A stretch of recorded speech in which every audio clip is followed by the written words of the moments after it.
안녕하세요. 서울 S치과 최승원 원장입니다. 오늘 준비한 내용은 크라운 재료에 대한 짧은 생각. 네. 짧은 생각은 생각이 짧다는 얘기는 아니고요. 음, 시간이 짧다는 얘기입니다. 그 드신 크라운 재료에 대해서 짧게 제가 느꼈던 거에 대해서 한번 간단히 풀어보겠습니다.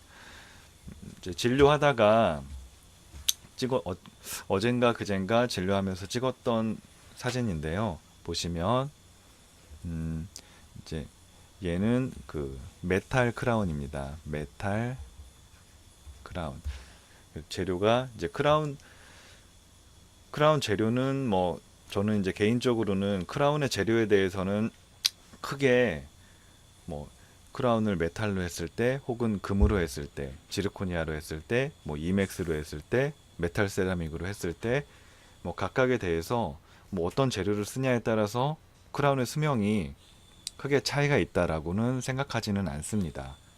뭐 금으로 하건 지르코니아로 하건 뭐 보시는 것처럼 메탈로 하건 잘 원칙대로 치아를 잘 형성을 하고 경계 부위에 잘 맞는 크라운을 씌운다면 그 크라운의 수명에는 크게 영향은 없지 않을까라고 생각은 하는데요. 오늘 설명드릴 내용은 이게 이제 보시면 이 치아를 보면 뒤에가 움푹 많이 파인 것을 볼 수가 있으세요. 다른 치아들은 이제 뭐 이런 데가 살짝 마모가 보이기는 하는데 그래도 범랑질이 살아있고 잘 쓰고 있는데 유독 제일 끝에니만 뒤에가 움푹 파이면서 마모가 심하고 상아질까지 이렇게 오목하게 드러나 있는 모습을 볼 수가 있습니다. 뒤에 보면 약간 이 크랙 비슷하게 금도 가 있는 모습을 볼 수가 있는데요. 이걸 보면서 왜 이런 일이 생겼을까 하고 어떻게 의아해했습니다. 궁금증이 들었는데요. 왜 다른 치아랑 다르게 얘만 유독 파였을까? 이 사진은 아래 파였던 치아랑 맞물리는 윗니의 모습입니다. 보면 다른 치아랑 다르게 얘만 하나가 금속으로 씌워져 있고요.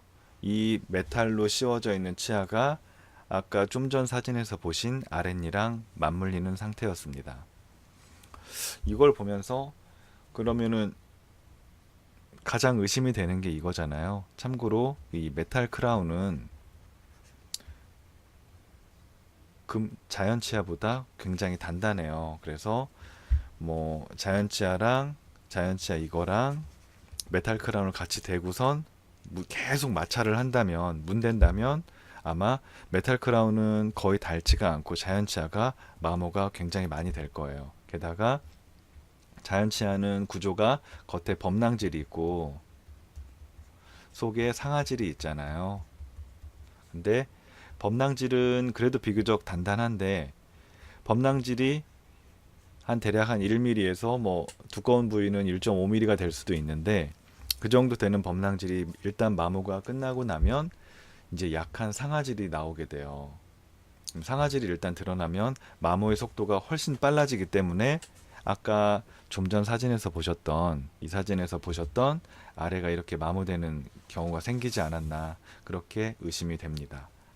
그러면은 또 이런 질문, 또 이 사진을 계속 보니까 이게 또 의아할 수도 있는데 그러면 앞에 메탈 크라운이 있고 이 치아도 아래 메탈 크라운이랑 같이 맞물렸잖아요. 그럼 얘는 왜 같이 마모가 안 됐을까? 그럼 이유가 뭘까요? 제가 생각하는 바는 이 치아는 아랫니랑 맞물리고 얘는 또 많이 달아있는 치아랑 맞물리는데 물었을 때 사람의 입이라는 게 얼굴이 있고 코가 있고 입이 있잖아요. 귀가 있고 목이 있고.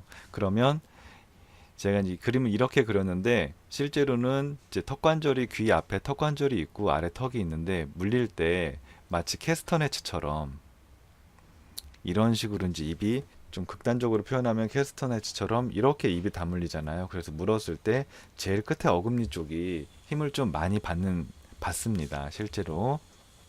그래서 더군다나 힘을 많이 받는 데다가 이 치아가 아마 처음 꼈을 때 교합이 좀 안 맞는다든지 뭔가 문제가 있었을 것 같아요. 그래서 얘는 멀쩡하지만 얘는 아랫니랑 먼저 닿는 부위가 생기고, 그럼으로써 계속 아래를 앞치아보다는 좀 심하게 부딪히면서 마모를 시켰다라고 판단이 되는 거죠.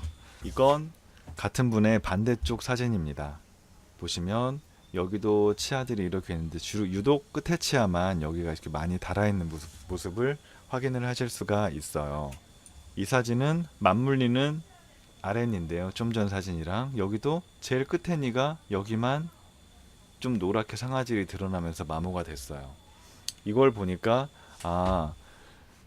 왼쪽도 이거랑 반대쪽 처음 사진에서 보셨던 많이 마모되어 있는 치아도 결국 끝엔이라서 교합력을 많이 받았는데, 자연치아끼리 맞닿았던 이 경우는 위아래가 같이 맞물리면서 마모의 정도가 이 정도였지만, 자연치아가 아니고 메탈 크라운과 맞물렸던 이 치아 같은 경우는 메탈은 멀쩡한데 비해서 치아가 급속도로, 특히 범랑질이 소실되고 난 이후 상아질이 드러났을 때 이렇게 움푹 파일 정도로 심하게 마모가 됐구나, 이런 생각이 들었습니다. 오늘 뭐 간단하게 말씀드린 내용은 이제 크라운 재료에 대한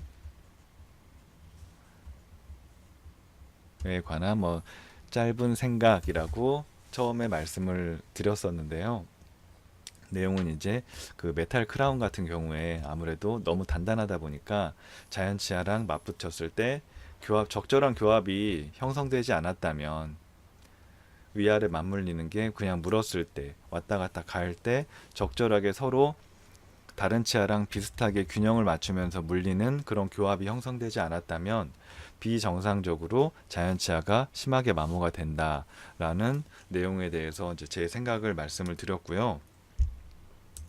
다만 이게 이제 메탈이 아니고 차라리 금이었다면 어땠을까? 그러면은 교합을 좀 교합에서의 에러가 있었다 할지라도 반대쪽 자연치아끼리 맞물렸던 그런 식으로 차라리 금도 마모가 많이 되고 치아도 비슷하게 마모가 되면서 메탈을 썼을 때 같이 메탈은 멀쩡하고 자연치아만 아깝게 다 손상되는 그런 경우는 막을 수 있지 않았을까.